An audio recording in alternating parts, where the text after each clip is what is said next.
Z category की सुरक्षा नरसिम्हा राव सरकार ने दिया था। यूपीए ने उसे कुछ प्रांतों के लिए सीमित रखा था। एक बार फिर से मिल गया है। उसी सवाल का जवाब देते हुए दरअसल इसके पहले कांग्रेस ने मोदी सरकार पर बड़ा हमला किया था। कांग्रेस नेता गुलाम नबी आजाद ने प्रेस कॉन्फ्रेंस करके कहा था कि मोदी सरकार बदले की भावना से काम कर रही है। उन्होंने इस बात का भी जिक्र किया कि दरअसल बीजेपी नेता सुब्रमण्यम स्वामी सरकार के मोदी के इशारे पर ये सब कुछ काम कर रहे हैं और जब वो मेंबर ऑफ पार्लियामेंट नहीं है तो फिर उन्हें जेड कैटेगरी की सुरक्षा क्यों दी गई, उन्हें सरकारी घर क्यों दिया गया। इस तरह से कई महत्वपूर्ण गंभीर इल्जाम गुलाम नबी आजाद की ओर से लगाए गए। सुनिए।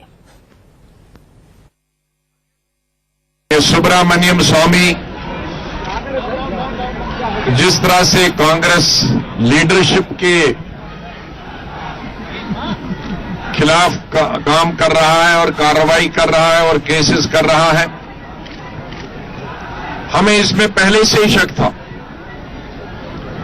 कि केंद्रीय सरकार, भाजपा की सरकार और विशेष रूप से माननीय प्रधानमंत्री खुद और मंत्रिमंडल के लोग इसके पीछे हैं। और आज के अखबार आपने सबने पढ़े होंगे कि किस तरह से सरकार ने आउट ऑफ द वे जाकर सुब्रमण्यम स्वामी को जेड कैटेगरी में डाला और उसके चलते उनको सरकारी मकान अलाट किया। ये एक इनाम के तौर पे दिया है कि तुम कांग्रेस लीडरशिप को कोर्ट में घसीटने में कामयाब हो गए। हमारे साथ लोकसभा में कांग्रेस के नेता मल्लिकार्जुन खड़गे साहब जिस तरह से आज कांग्रेस अध्यक्ष और उपाध्यक्ष हैं, कोर्ट पहुंच रहे हैं, कोर्ट जा रहे हैं, क्या कहेंगे आप? नहीं, ये तो कोर्ट का मामला है, कोर्ट के सामने जाएंगे, जो भी न्याय देना है वो न्यायाधीश करेंगे। ये तो इम्पार्शियली जो होगा उसके तहत हम चलेंगे। बीजेपी तो कह रही है कि ये तो कानूनी मामला है, इसको सियासी मामला बनाया जा रहा है। नहीं, हम तो सियासी, वो लोग सियासी मामला बना रहे हैं, हम तो ये कानूनी मामला है, कानून के तहत ही हम लड़ते रहेंगे। तो ये थे कांग्रेस के वरिष्ठ नेता मल्लिकार्जुन खड़गे, जिनका साफ तौर पे कहना है कि जिस तरह से जो कानूनी मामला है उसको कानूनी के जरिए लड़ाई लड़ी जा रही है। गंगा के साथ राकेश कुमार सिंह, इंडिया न्यूज, दिल्ली। सवाल वैसे महत्वपूर्ण है, सियासी लड़ाई इसे बीजेपी बना रही है या फिर कांग्रेस, इस पर हम लौटेंगे। हमारे अलग अलग सहयोगी अलग अलग हिस्सों से इस वक्त जुड़ चुके हैं। इस बड़ी खबर के बारे में लगातार जानकारी हम तक पहुंचा रहे हैं गुलाम नबी आजाद, जिनके घर पर मैराथन बैठक चल रही है काफी देर से कि आगे की रणनीति किस तरह से बनाए कांग्रेस पार्टी और मीडिया को कैसे ब्रीफ करे ताकि एक अच्छा संदेश कांग्रेस की ओर से पूरे हिंदुस्तान में चला जाए। इसकी जानकारी मोहम्मद अफसर देंगे। हमारे साथ आंचल आनंद जुड़ी हुई है हमारी editor news Patiala house court से, पल पल की जानकारी देते हुए रजत राकेश टंडन कांग्रेस दफ्तर से हमारे साथ जुड़ चुके हैं और ऋषभ मल्होत्रा वरिष्ठ वकील हमारे साथ स्टूडियो में जुड़े हुए हैं। अफसर, एक बार आपका रुख करते हुए, बैठक वहां पर काफी देर से चल रही है, क्या क्या मंथन किया जा रहा है, अंदर मीटिंग किन किन पहलुओं को ध्यान में रखते हुए वहां पर माथापच्ची जारी है?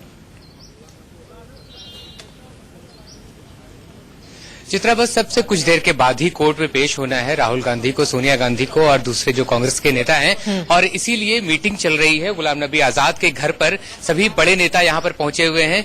प्रियंका गांधी बस अभी से थोड़ी देर पहले ही यहां पर आई हैं, उसके पहले मोतीलाल वोरा पहुंच चुके हैं, मुकुल वासनिक पहुंच चुके हैं, साथ ही अजय माखन है, मीरा कुमार हैं, A.K. एंटनी हैं, भंवर जितेंद्र सिंह, मोहसिना किदवई, शीला दीक्षित, राजीव साधव, बहुत सारे नेता यहां पहुंच चुके हैं और मीटिंग चल रही है बहुत देर से। बस ये कि आगे की रणनीति क्या होनी चाहिए, जब कोर्ट जाएंगे तो कौन कौन लोग जाएंगे। पहले से ही कांग्रेस ने कह दिया है कि कोई हंगामा नहीं करना है, किसी को हर तरह के प्रोटेस्ट के लिए भी लोग तैयार थे, तो किसी भी तरह का प्रोटेस्ट नहीं करना है, इसको बहुत ज्यादा पॉलिटिसाइज नहीं करना है। हर बार शुरू से कांग्रेस कहती आई है कि इसको हम पॉलिटिसाइज नहीं कर रहे हैं बल्कि बीजेपी पॉलिटिसाइज करना चाहती है, और इसीलिए पहले कह दिया गया है कि किसी तरह का प्रोसेशन या प्रोटेस्ट नहीं होगा। अभी सिर्फ मीटिंग चल रही है गुलाम नबी आजाद के घर पर कि आगे की रणनीति क्या होगी, जब कोर्ट के लिए निकलेंगे तो कौन कौन साथ में निकलेंगे और वहां पर जाकर के क्या करना है, कैसे बोलना है, किसको क्या बोलना है, पूरी रणनीति तैयार कर दी जा रही है और मुश्किल से आधे घंटे के बाद यहां से सब बाहर निकलेंगे। प्रदर्शन लेकिन सुबह से ही हम देख पा रहे हैं देश के अलग अलग हिस्सों में कांग्रेसी कार्यकर्ताओं का लगातार जारी है। 10 जनपद से प्रकाश पांडे भी मेरे सहयोगी इस वक्त जुड़ चुके हैं।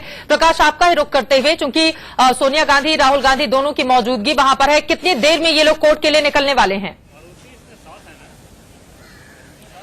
प्रकाश माफ कीजिएगा, मैं लौटूंगी आपके पास। रजत के पास हम चलते हैं, उनके साथ सलमान खुर्शीद की मौजूदगी है। रजत। जी बिल्कुल, सलमान खुर्शीद साहब हमारे साथ है। सर, वरिष्ठ कांग्रेसी नेता के साथ साथ आप वरिष्ठ वकील भी हैं, प्रैक्टिस भी करते हैं। जितने लोग आज जा रहे हैं सर, जो अगर पर्सनल बॉन्ड हो या जमानत लेना हो, तो कितने लोगों की आवश्यकता वहां हो सकती है? जितने एक्यूज हैं, क्या 2-2 लोग वहां पर होंगे या एक-एक लोग होंगे? देखिए, इस पर हमारे वो साथी जो इस केस को देख रहे हैं, कपिल सिब्बल हैं और मनु सिंह भी हैं, उनके साथ हमारे एआईसीसी लीगल सेल के और लोग भी हैं। तो उन लोगों ने कल बैठकर इस पर सारे उपाय सबके सुनने के बाद एक रणनीति बनाई और जब वहां केस समाप्त होगा, आज की जो पेशी समाप्त होगी, तब वो यहां आकर पूरी विस्तार से आप लोगों को सब पूरी बात बताएंगे। मैं समझता हूं उचित वही होगा कि हम उस बात की प्रतीक्षा करें कि वो यहां आकर हमें बता सकें कि क्या निर्णय था और क्या वो कर क्या है। मेरिट ऑफ द केस अगर आप देखेंगे तो कितना पक्ष में है, कितना वाइबल केस है सर? आज तो कोई मेरिट का प्रश्न नहीं है, आज तो सिर्फ अपीयरेंस है। अपीयरेंस के बाद केस की शुरुआत होती है, तो आज मेरिट का कोई प्रश्न नहीं उठता है। जो मेरिट का प्रश्न उठा था, जिस हद तक उठा था, उस हाईकोर्ट में हम लोग जब गए थे तब उठा था। मेरा अपना ये मानना है कि जो कानूनी व्यवस्था है और कंपनी लॉ की व्यवस्था है, उसमें मर्जर एंड एक्विजिशन एक बहुत बड़ा हिस्सा है उसका। यहां क्या हुआ है, जो मर्जर एक्विजिशन की व्यवस्था है उसी के अधीन यहां पर कार्रवाई हुई है। अगर उसमें कोई कमी है तो वो कंपनी लॉ बोर्ड के सामने जाके उसको खत्म किया जा सकता है। इसमें किसी को दोषी बनाकर उसको दंडित किया जाए, ये कहां से बात आ गई, मुझे तो नहीं समझ आता। यानी मेरिट के हिसाब से ये केस कहीं नहीं रुकता है। ये सिर्फ राजनीतिकरण हुआ है इस केस का? मेरिट तो बहुत बात की बात है। कानून के हिसाब से ये केस कहीं नहीं है। कानून के हिसाब से केस में कितना मेरिट है वो अलग बात होती है, वो फैक्ट्स पे होता है, लेकिन कानून की बुनियाद पर ये केस कहीं नहीं है। मैं बड़ा स्पष्ट ये बात कह रहा हूं। बीजेपी ने इसको पॉलिटिसाइज करने की भी कोशिश करी इस केस को। केस लोग अगर कानूनी जानकार कहते हैं केस उतना बड़ा नहीं था जितना हाइप है ही नहीं, केस है ही नहीं। वो हाइप क्यों दे रहे हैं वो छोड़िए, ये क्रिमिनल केस बनाया गया है। क्रिमिनल केस में एक सरकारी वकील जाता है, पब्लिक प्रोसिक्यूटर जाता है। पब्लिक प्रोसिक्यूटर को दिल्ली में चीफ मिनिस्टर नियुक्त करते हैं। चीफ मिनिस्टर ने नियुक्त किया या सेंट्रल गवर्नमेंट ने नियुक्त किया, उस पब्लिक प्रोसिक्यूटर ने क्या वहां पर पक्ष लिया है, इस बात को स्पष्ट करना चाहिए, उससे सारा खुलासा हो जाएगा। आखिरी सवाल आपसे, बस कुछ देर का और इंतजार और महत्वपूर्ण यहां पर जवाब देते हुए, केस कहीं ठहरता क्यों नहीं है, इस पर हम जवाब देंगे। हमारे साथ जो एक्सपर्ट बैठे हुए हैं, एक छोटे से ब्रेक के लिए रुकेंगे, फौरन लौटते हैं।